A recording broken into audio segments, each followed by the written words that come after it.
The scent of that damp earth and cedar hung heavy in the Oregon air, a familiar perfume that always seeped into my workshop on rainy afternoons like this. Outside, the relentless drizzle typical of the Pacific Northwest blurred the edges of the Douglas firs bordering the property. Inside, my world felt solid, tangible. I ran a hand over the smooth, sanded surface of the redwood table I'd just finished, a massive, intricate piece commissioned by a winery down in the valley. The grain told a story. The joinery spoke of patience and precision. This was my language, the language of wood, of creation, of bringing something beautiful and enduring out of raw materials. It was the antithesis of the polished, impenetrable world my adoptive parents inhabited. My name is Maya. For as long as I could remember, I'd felt like a slightly mismatched piece of furniture in the Sterlings' perfectly curated lives. They were Sviridian timber money, old-growth wealth harvested from the very forests I drew inspiration from. Their house was minimalist glass and steel overlooking the Columbia River Gorge, filled with abstract art and hushed conversations about board meetings and stock options. My adoptive father, Richard Sterling, was the CEO. Powerful, respected, distant. My adoptive mother, Eleanor, was perfectly gracious, perfectly manicured, and perfectly opaque. They provided everything: education, comfort, opportunity. Yet there was always an invisible barrier, a sense of otherness I couldn't quite name. I retreated to the workshop my grandfather, Eleanor's father, a cabinet maker himself, had left me, finding solace in the shavings and sawdust. The day it all unraveled wasn't my 18th birthday. It was 3 weeks after I turned 20, the day I finally put the finishing oil on the redwood table, a project that had consumed me for months. I felt a rare sense of accomplishment of having created something truly substantial with my own hands. I texted my parents a picture, hoping for a flicker of genuine pride. The reply was curt. Come to the house. 6 p.m. We need to talk. The tone set off immediate alarms. They never summoned me like that. Walking into their sterile living room felt like stepping onto thin ice. Richard stood by the vast window, staring out at the river, his back to me. Eleanor sat rigidly on the Italian leather sofa, hands clasped tightly in her lap. Neither looked at me.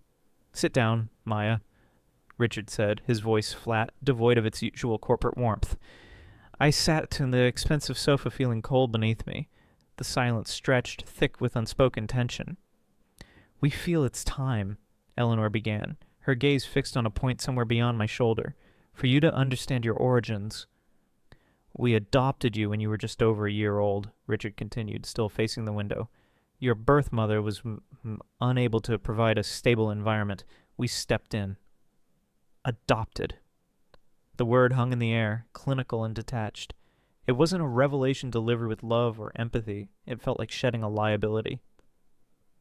We believe, Eleanor added, her voice barely a whisper, that now, as a young adult, it's appropriate for you to start making your own way independently. Richard finally turned, his expression unreadable.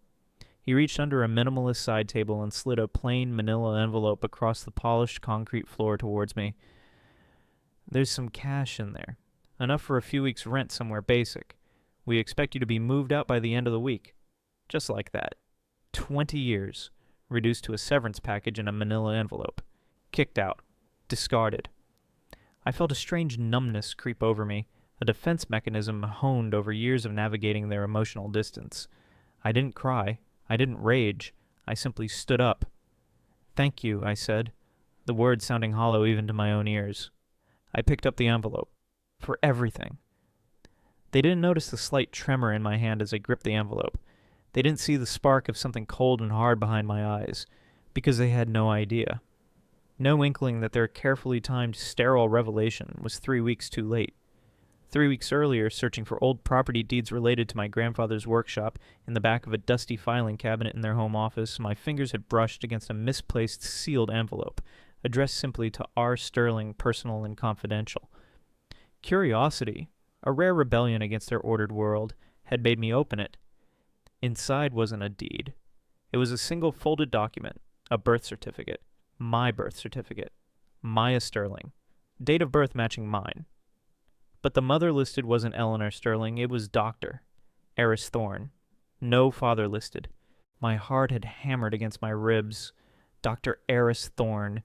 The name tickled a vague memory, something related to Viridian Timber, my father's company. That night, sleep impossible, I'd driven to the 24-hour university library an hour away, needing access to older, less easily searchable archives.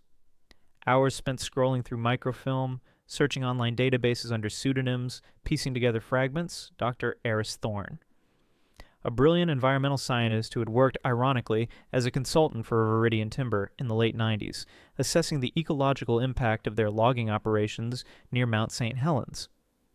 Then the article shifted tone.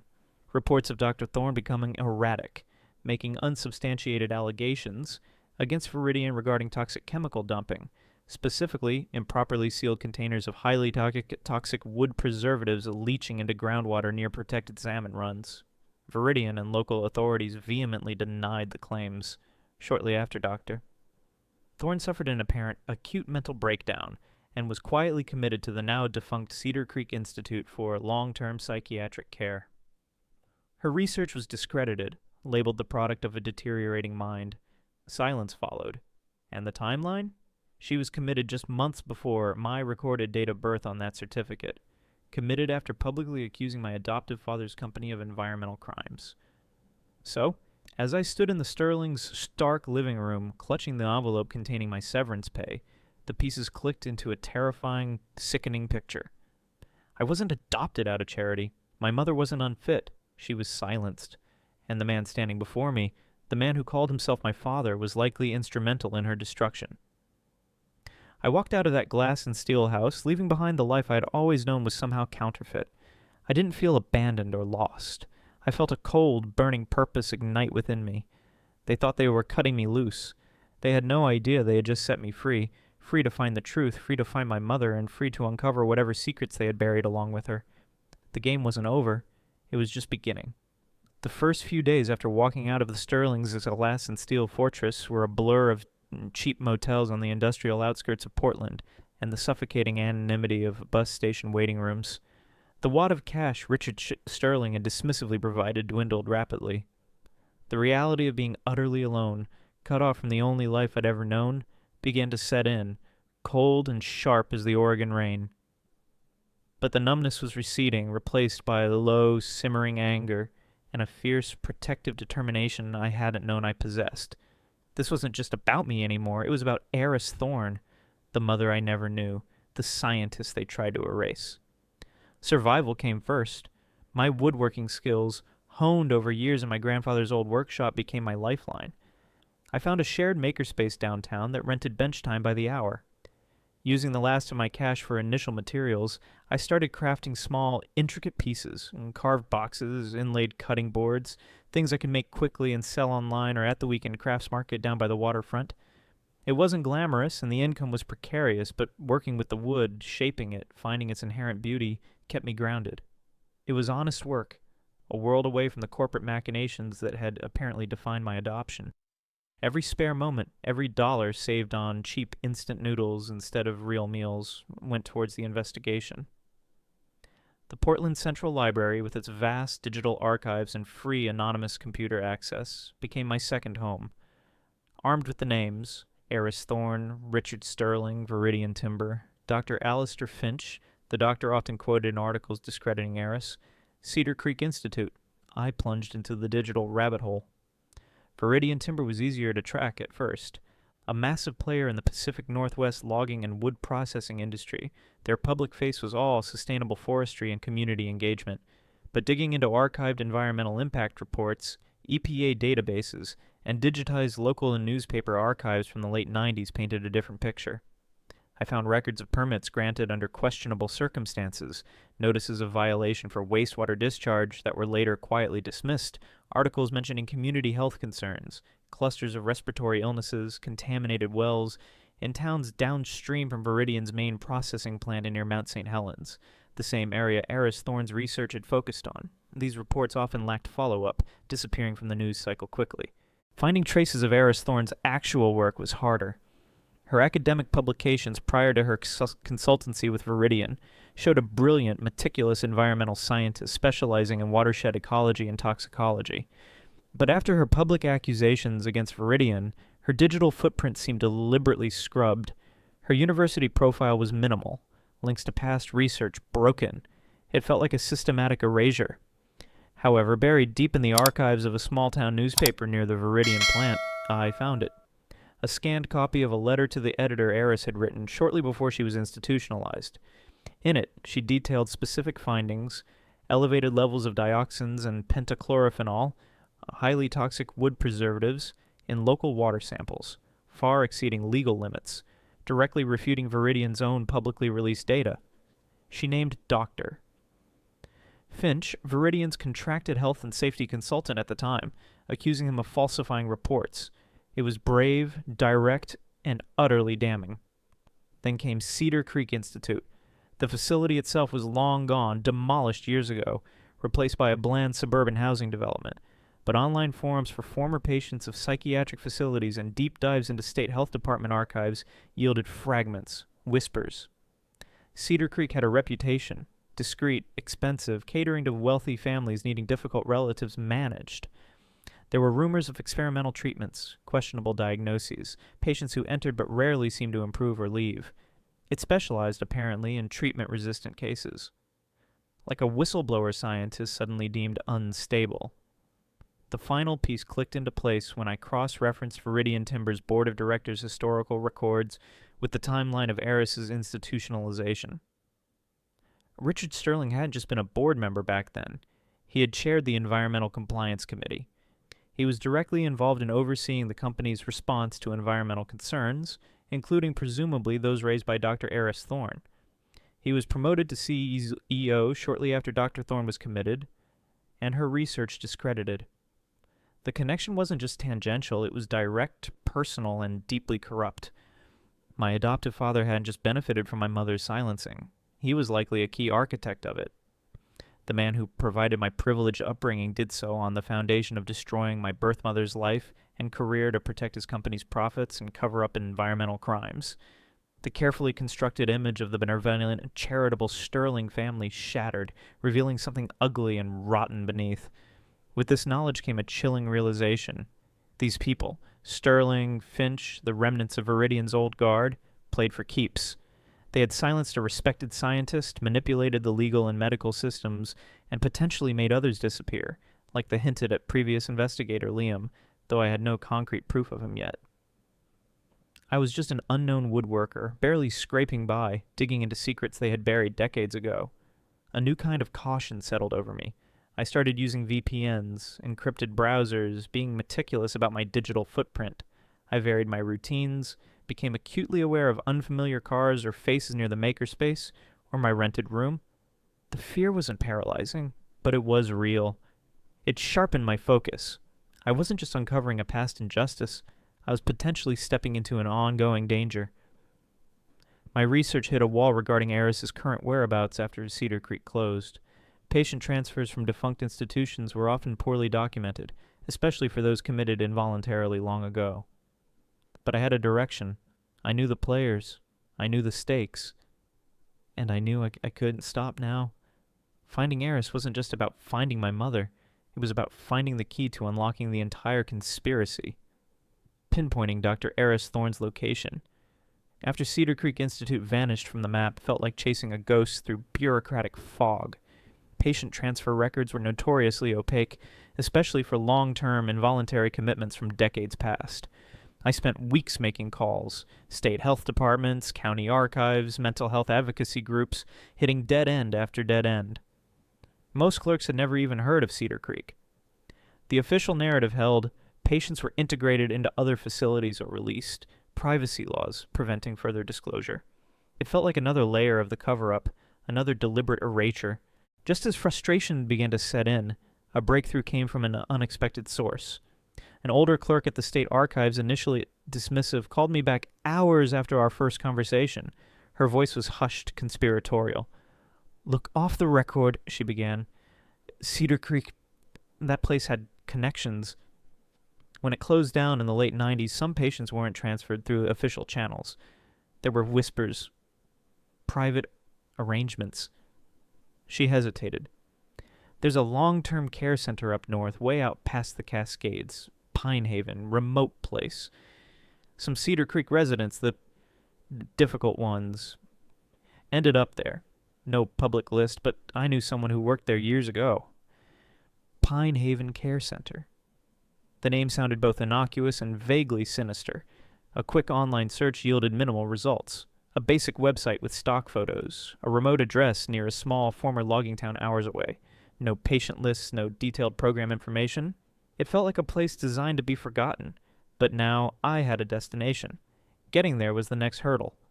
The money I earned from selling my woodwork barely covered rent for my small room and workshop time. The bus fare to the remote town near Pine Haven, while not exorbitant, represented weeks of saving, of skipping meals, of working until my hands were raw. Doubt gnawed at me. Was I chasing a ghost based on an old clerk's off-the-record whisper? But the image of my mother's name on that birth certificate, the memory of Richard Sterling's cold dismissal, it fueled a determination that transcended logic. I had to know. I took extra shifts helping out at a dusty furniture repair shop, stripped and refinished cheap finds to sell online, ate ramen until I couldn't stand the sight of it.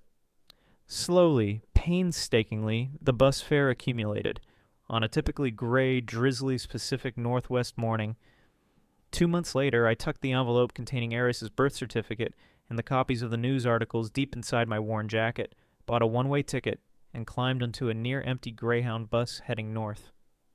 The journey wound through landscapes that shifted from Portland's urban sprawl to logged hillsides, giving way to dense, imposing forests shrouded in mist. The air grew colder, and the towns smaller and farther between. My mind raced, oscillating between hope and dread. What would I find? Would she even be there? If she was, would she remember anything? Would she even be the brilliant scientist the early articles described, or had years of confinement and potential treatment erased her? Pine Haven Care Center lived up to its remote reputation. It sat at the end of a long, winding road, perched on a hill overlooking a dark, thickly forested valley. The building itself was old, possibly a repurposed sanatorium or manor, its stone facade weathered, streaked with moss, partially obscured by overgrown firs. It didn't feel like a place of healing. It felt like a place where secrets were kept, locked away from the world. The air inside was unnervingly quiet, smelling faintly of disinfectant and old linoleum. The receptionist, a middle-aged woman with tired eyes and glasses perched low on her nose, barely glanced up from her paperwork when I approached the scratched plexiglass barrier. "I'm here to see a patient," I said, trying to keep my voice steady, betraying none of the frantic energy thrumming beneath my skin. "Name?" she asked, her tone flat or disinterested. "Thorne. Dr. Eris Thorne." The receptionist blinked, looking up properly for the first time. A flicker of something... surprise? Recognition? Crossed her face before being quickly masked. "Relation?" I took a breath. "I'm her daughter." She studied me for a long moment, her gaze sharp, assessing. "She doesn't get visitors." "I know," I said softly. "That's why I'm here." Without another word, she picked up an internal phone, dialed an extension, murmured something too low for me to hear. "Thorne's visitor." "Yes, the... daughter." Listened, then nodded slowly. She hung up and gestured vaguely down a long, dimly lit corridor. "Second door on the left, day room. Keep it brief, 15 minutes. My heart hammered against my ribs as I walked down the hallway. The silence was broken only by the squeak of my worn boots on the linoleum and the distant muffled sound of a television. Second door on the left. It was slightly ajar. I pushed it open gently, and there she was, sitting in a worn armchair by a large barred window overlooking the dense forest. She was thin, almost frail, her dark hair heavily streaked with gray and pulled back loosely. Her face was pale, lined, but the bone structure was delicate, intelligent, eerily similar to the defiant young woman in the old newspaper photo. Her hands were folded neatly in her lap, her gaze distant, lost somewhere in the trees outside. She didn't turn as I entered. "Aris?" I whispered, and the name feeling strange, momentous on my tongue. She looked up slowly. Her eyes, dark and deep-set, found mine. For a heart-stopping moment something flickered within their depths, confusion, pain, and then, unmistakably, a spark of dawning recognition, a connection across 20 years of silence and separation. She didn't speak, didn't smile, but she didn't look away. I took a tentative step closer, my throat tight. "My name is Maya," I began, my voice trembling slightly. "They told me, my adoptive parents, They said you were unwell, but I found things. I read about Viridian, about Doctor Finch, about what you tried to expose." She drew a slow, ragged breath, her hands clenching slightly in her lap. The blankness in her eyes sharpened, replaced by a sudden intense alertness and fear. "They still watch," she whispered, her voice raspy from disuse, barely audible. Her eyes darted nervously towards the closed door, then scanned the corners of the ceiling. The walls, they always listened. "Who? Eris!" I urged, moving closer, kneeling beside her chair. "Viridian? Sterling? Finch?" The mention of Sterling's name caused a visible flinch. She shook her head, a small, almost imperceptible movement of denial born of deep-seated terror. "He wasn't supposed to," she murmured, her gaze unfocused again. "The adoption. Papers sealed. He pulled strings, tried to stop it.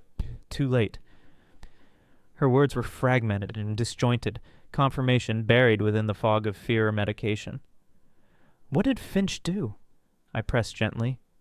"What were they doing at Cedar Creek?" She closed her eyes briefly, a shudder running through her thin frame. "The drugs, cognitive trials, memory, compliance." Her voice trailed off. "They said it was treatment. Lies." She opened her eyes, fixing them on me with sudden intensity. "You shouldn't be here if he knows you found me." "I don't care," I insisted, reaching out, wanting desperately to touch her hand but afraid to startle her. "They lied about you. You need to get out of here." Her hand shot out, gripping my arm with surprising strength. Her eyes were wide, urgent. "No, don't trust anyone. Finch. Sterling. The company." Footsteps echoed in the hallway outside. Eris stiffened instantly, her grip tightening on my arm for a second before releasing abruptly. Her eyes went blank again, her posture becoming rigid, compliant. She turned her head back towards the window, resuming the vacant stare as if our conversation had never happened. The door opened and a nurse stood there. Brenda, according to her name tag. Younger than the receptionist, with a weary but not unkind face. "Time's up," she said quietly but firmly. I stood, my legs shaky, my mind reeling. As I walked towards the door, Brenda stepped aside, and then leaned in conspiratorially as I passed, her voice barely a whisper against my ear. "You're not the first, you know, to ask about her." Her eyes held a warning. "There was a boy, Liam, student, asking questions about Cedar Creek, about Dr. Thorne. He came back a second time." She paused, her gaze locking with mine. "He didn't come back a third." Before I could react, before I could ask anything more, she stepped back, her expression reverting to professional neutrality. "Have a good day." The door clicked shut behind me, leaving me standing alone in the dim, silent corridor, the nurse's warning echoing in my ears, colder than the damp institutional air. Liam. He disappeared. The danger wasn't just a memory from the past. It was real. And it was present. Stepping out of Pine Haven Care Center back into the crisp, pine-scented air felt like surfacing from a deep, dark dive. My lungs burned, not just from the cold, but from the weight of what I'd learned. Eris was alive, aware, trapped. Sterling, my adoptive father, wasn't just complicit. He was an architect of her confinement. And Liam, the student who came before me, vanished. Brenda's warning wasn't subtle. It was a chilling affirmation of the danger I was courting. The long bus ride back towards Portland was a blur of rain-streaked windows and racing thoughts. The initial shock gave way to a cold, consuming anger. They hadn't just stolen my mother, they'd buried her alive for profit, for convenience, covering up environmental crimes that likely affected countless others. And they'd used me, her daughter, as part of that cover-up, raising me in the sterile comfort bought with their dirty secrets. The stability I had craved, the stability of Richard Sterling ironically represented, was built on the wreckage of Eris Thorne's life. Back in my rented room, surrounded by the smell of sawdust and cheap coffee, I knew I couldn't go to the authorities. Viridian Timber's influence clearly extended deep into the state's political and regulatory bodies.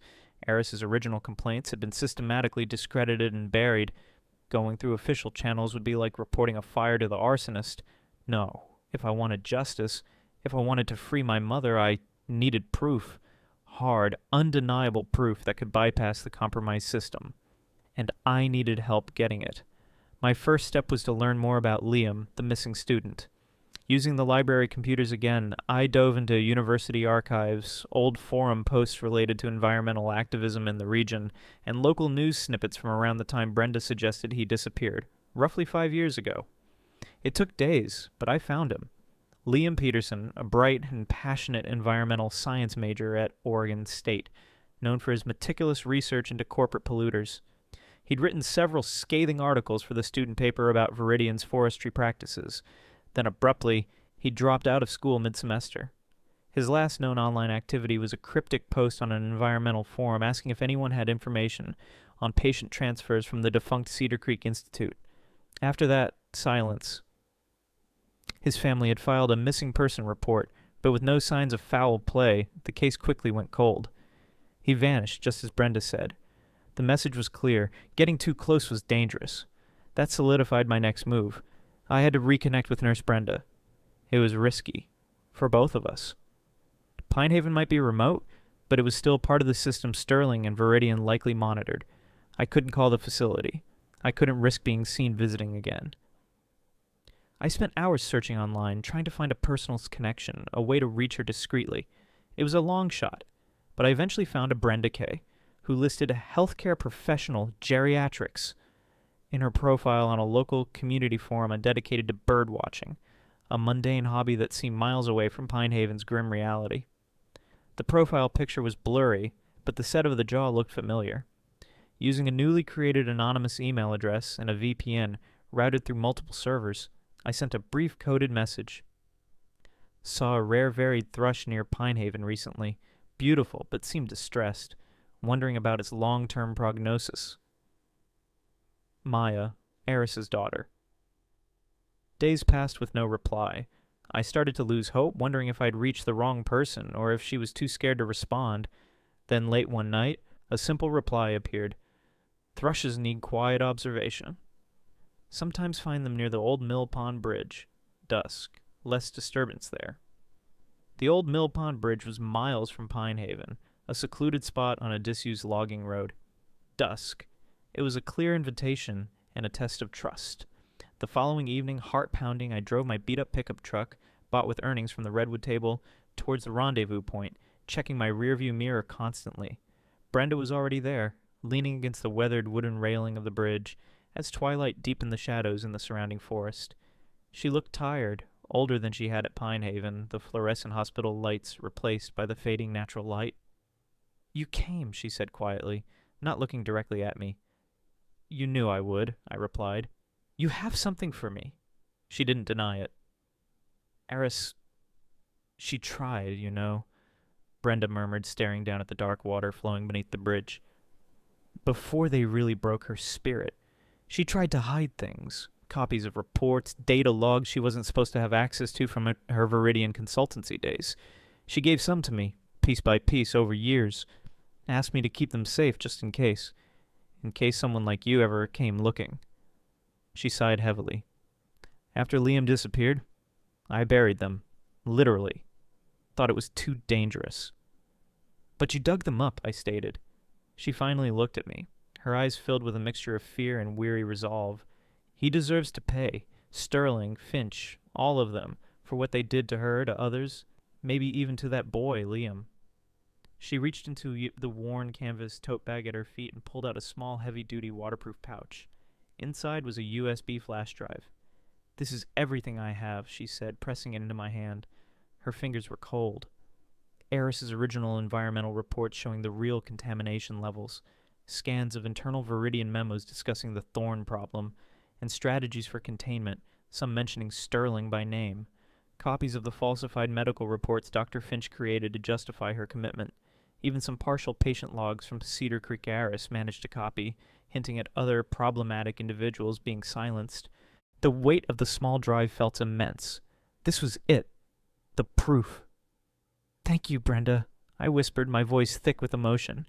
"You have no idea." "Just be careful, Maya," she interrupted, her gaze intense. "They erased Liam. They buried Eris alive for 20 years. They won't hesitate to eliminate you if they find out you have this. Don't trust anyone. Go public, go loud, go fast." She turned abruptly. "Now go. Don't contact me again. It's safer for both of us." She walked quickly back towards her car parked hidden down the road, disappearing into the deepening twilight without looking back. I drove away from the Mill Pond Bridge, clutching the USB drive like a lifeline. I didn't go back to my room. I drove for hours, finally pulling into a remote state park campground late at night. Under the dim glow of a camp lantern inside my truck, I plugged the drive into the cheap, untraceable Chromebook I'd bought cash. The files open, reports, memos, logs, falsified psychiatric evaluations juxtaposed with Eris's clear, concise scientific writing. Emails between Viridian executives, including Sterling, discussing the PR risk Eris posed and the need for decisive action. Notes from Dr. Finch outlining a treatment plan involving heavy sedation and memory-suppressing drugs. It was worse than I imagined, colder, more calculated. The systematic destruction of a brilliant woman to protect corporate profits. And my adoptive father, the man who raised me, was at the heart of it. The rage returned, cold and sharp, but this time it was accompanied by steely determination. Brenda was right. I had to be smart. I had the proof, the weapon. Now I needed someone who knew how to wield it without getting us both killed. I needed to find Marcus Vance. The USB drive felt like a ticking bomb in my pocket. The information it held, Eris's stolen research, Viridian's incriminating memos, Finch's falsified reports, Sterling's complicity, was explosive, capable of tearing down powerful people in a multi-million-dollar corporation, but releasing it haphazardly without a strategy would be suicidal. They had made Liam disappear. They wouldn't hesitate with me. I needed an ally, someone who understood the risks, someone with this platform and the guts to help me detonate this truth safely and effectively. I needed Marcus Vance. Finding him wasn't easy. Vance wasn't listed in any standard media directories anymore. Years ago, he'd been a respected investigative journalist with a major Pacific Northwest newspaper, known for his relentless digging into corporate and political corruption. Then came a story involving a powerful timber baron, not Sterling, but connected, that resulted in retracted articles, lawsuits, and Vance's quiet dismissal. He'd vanished from the mainstream, but whispers on environmental activist forums and deep web channels suggested he still operated in the shadows, running a low-profile, encrypted blog and podcast called The Undercut, dedicated to exposing truths the powerful wanted buried. It took days of navigating secure browsers and dead ends before I found a verifiable encrypted contact method listed on a hidden page of his site. My message was brief, anonymous. Have verifiable proof of a decades-long environmental cover-up by a major P&W Corps involving falsified science, potential health crisis, and wrongful institutionalization of whistleblower scientists, seeking outlet, high risk, proof available. The reply came 48 hours later, equally terse. Standard verification protocols apply. Encrypted data drop instructions attached. Prove it's not bait. Following his complex instructions, I uploaded a small, carefully selected portion of the data, enough to be verifiable but not the most damning evidence yet. An excerpt from Eris's original water sample report showing dioxin levels juxtaposed with Viridian's publicly released and clearly manipulated version for the same period. An internal Viridian memo discussing the need to manage Dr. Thorne's narrative. Another day of silence. Then, coffee shop. Corner of Ash and 3rd, Astoria. Tomorrow, 3 p.m. Come alone. You'll recognize me. Astoria, a historic fishing town on the Oregon coast, hours away, weathered and remote, a fitting place for a clandestine meeting.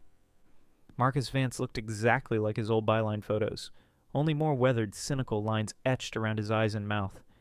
He sat hunched over a coffee at a corner table, watching the door with wary intensity. He didn't offer a handshake, just nodded toward the opposite chair. "You're Thorne's daughter," he stated flatly, studying me.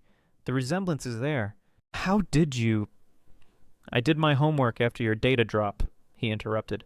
"Eris Thorne, Cedar Creek, Viridian, Sterling, Finch.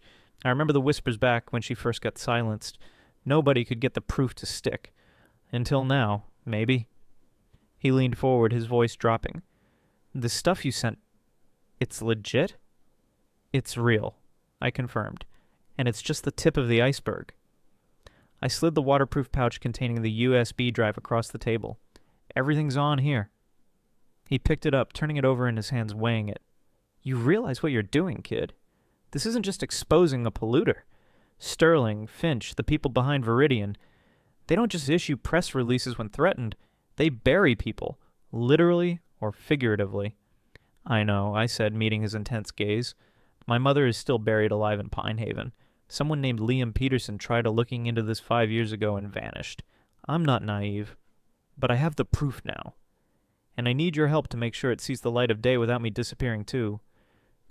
He was silent for a long moment, staring out at the rain lashing against the coffee shop window. Then he gave a short, mirthless laugh. Hell, why not? My career's already ashes. Might as well light a bonfire on my way out. He slipped the USB drive into his worn leather satchel. Okay, Maya Sterling. Or should I say Maya Thorne? Let's talk strategy. We do this my way. Cautious, secure, and we hit them everywhere at once. The next few days were a blur of encrypted calls, secure file transfers, and meticulous planning from separate, untraceable locations. Vance, rejuvenated by the scent of a real story, was methodical. We duplicated the drive, created multiple secure online repositories. He reached out to a small trusted network, a contact at an international environmental watchdog group, a tenacious lawyer specializing in corporate malfeasance lawsuits, 2 independent podcast hosts known for their deep dives. The plan was a coordinated information blitz. Marcus would publish the initial expose on The Undercut, linking to the first batch of documents. Simultaneously, alerts and partial data packets would go to the other contacts, creating multiple points of pressure and making it impossible for Viridian to simply squash one source. As we finalized the timing, coordinating the digital drop for maximum impact, the inevitable happened. A call came through on the burner phone I used only for secure communications. An unknown number, but I knew instantly who it likely was. Maya? Richard Sterling's voice, calm, controlled, unnervingly familiar. We need to talk. I know you've been looking into things best left buried. My blood ran cold, but I kept my voice steady. There's nothing to talk about. Don't be foolish, Maya. His tone sharpened slightly. You're playing with fire. These are powerful people, complex situations you don't understand. There are unintended consequences. A veiled threat. Think about Eris. Her stability is fragile. This kind of public exposure, it could destroy what little peace she has left. Manipulation. The only thing destroying her peace is Pine Haven and the people who put her there, I shot back. I can help you, Maya, he offered, shifting tactics. Financially. Set you up, ensure your future, a clean break. You walk away from this, let the past stay buried, and you'll be taken care of. No one ever needs to know. Bribery. It's too late, I said quietly, remembering Rachel Ashby's words in the original story, feeling their truth now. The information is already out of my hands. It's going public. I might have slightly exaggerated the timeline, but the effect was the same. A sharp intake of breath on his end. Then silence. Followed by a click as he hung up. He knew he lost control. 2 days later, Marcus hit publish. The Viridian Papers, a toxic legacy, screamed the headline on his blog, accompanied by the first wave of scanned documents. Eris's original reports, early Viridian memos. His podcast episode dropped simultaneously, weaving a narrative of corporate greed and scientific suppression. Emails with links and data packets went out to the coordinated list. The storm broke. Within hours, number Viridian Papers was trending locally. Environmental blogs picked it up. Then a regional newspaper, then a national wire service. The carefully constructed dam of silence Sterling and Viridian had maintained for 2 decades finally burst. The initial fallout was a chaotic torrent of accusations, denials, and demands for investigation. Maya and Marcus, watching the digital storm unfold from separate secure locations, knew they had crossed the Rubicon. There was no going back now. The fight for Eris, for Liam, for the truth, had moved into the light. The Viridian Papers detonated across the Pacific Northwest, and then the country with the force of a long-suppressed ecological disaster. Marcus Vance's initial expose, amplified by the coordinated release of documents and data, triggered a media firestorm. Major newspapers dispatched investigative teams, national news networks picked up the story, environmental watchdogs launched campaigns. Viridian papers and justice for Eris Thorn trended for weeks. Viridian Timber scrambled, issuing flat denials through expensive PR firms, attempting to discredit Eris Thorn all over again as unstable, her research flawed. They threatened lawsuits against Marcus and anyone republishing the leaked data. But the evidence was too damning, too voluminous. Internal memos detailed the cover-up in cold corporate language. Eris's original meticulous reports contrasted sharply with the doctored versions of Viridian had submitted to regulators. Comparisons between historical health records in communities near Viridian's plant and control communities showed alarming statistical spikes in specific illnesses. The narrative Viridian had controlled for 2 decades crumbled under the weight of its own documented deceit. The official fallout was swift. The state's attorney general announced a sweeping investigation into Viridian Timber, citing potential environmental crimes, fraud, and obstruction of justice. The EPA launched its own federal probe. Class action lawsuits were filed on behalf of residents in affected communities. Subpoenas rained down on Viridian headquarters, naming Richard Sterling doctor. Finch and other executives implicated in the leaked memos. Sterling was forced to step down as CEO amidst the scandal, his carefully constructed legacy incinerated overnight. Dr. Finch had his medical license suspended pending investigation. The corporate empire built on environmental negligence and human suffering began to shake on its foundations. Amidst this chaos, the path to freeing Eris finally opened. With Viridian reeling and Sterling fighting for his own survival, their grip on Pinehaven loosened. Armed with the leaked medical records proving Eris's initial commitment was based on falsified diagnoses signed by Finch, and supported by testimony from newly emboldened former Cedar Creek staff contacted by Marcus's network, a pro bono legal team filed an emergency petition for Eris's immediate release and independent evaluation. Facing intense public scrutiny and potential legal liability, Pinehaven's administration didn't fight it. The day I walked back into Pinehaven, not as a hesitant, fearful daughter, but with a court order and a medical transport team arranged by Marcus, felt surreal. Brenda met us at the door, her face etched with relief. "It's time," was all she said. Eris was waiting, packed bag beside her chair. She looked frail, disoriented by the sudden shift, yet there was a new light in her eyes, the spark of a hope rekindled. When she saw me, she simply reached out her hand. "Maya," she whispered. Taking her hand, feeling the tremor in her thin fingers, I felt 20 years of separation collapse. "Let's go home, Mom," I said, the word feeling both strange and perfectly right. We walked out of Pinehaven together, leaving the place of her long confinement behind us, stepping into an uncertain future, but stepping into it together. The months that followed were dedicated to Eris's recovery. Years of institutionalization and likely improper medication had taken their toll. There were doctor's appointments, therapy sessions, quiet days spent simply readjusting to the world outside Pinehaven's walls. We rented a small, secluded cabin by the coast, funded by donations that poured in after her story went public. Slowly, tentatively, fragments of her memory returned, her sharp scientific mind re-emerging. We talked for hours, piecing together the past, grieving what was lost, and cautiously beginning to build a future. During this time, Marcus Vance continued his work, following leads generated by the leak. One lead pointed towards Liam Peterson, the missing student.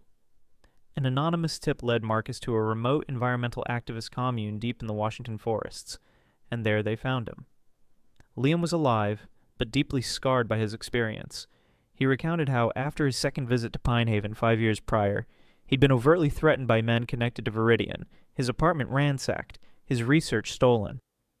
Terrified, he had dropped off the grid, living under an assumed name, too afraid to trust anyone until the Viridian scandal broke. Finding him, hearing his story, was another victory, another piece of the truth brought into the light. The legal battles raged on. Viridian Timber, facing overwhelming evidence and public condemnation, eventually settled the class action lawsuits for an enormous sum, agreeing to fund comprehensive environmental cleanup and long-term health monitoring for affected communities. Richard Sterling and Dr. Finch weren't so lucky. Indicted on multiple charges including conspiracy, fraud, and potentially charges related to false imprisonment or neglect concerning Eris, they faced lengthy trials. Finch, stripped of his license, took a plea deal, receiving a reduced sentence in exchange for testifying against Sterling.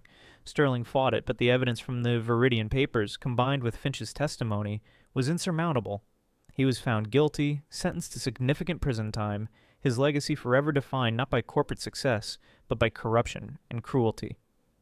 My life found a new rhythm. I continued my woodworking, the feel of the grain beneath my hands a constant source of grounding. But my focus shifted.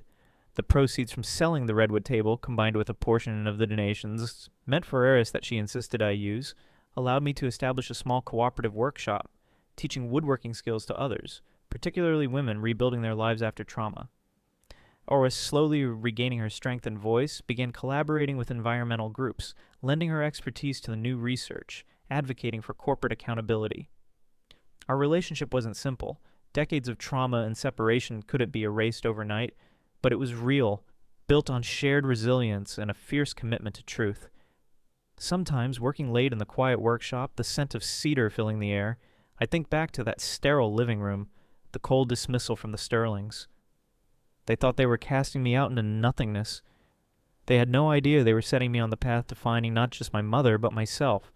Justice hadn't come without cost, without scars, but standing here in a life built on truth, not secrets, felt like the most solid foundation of all.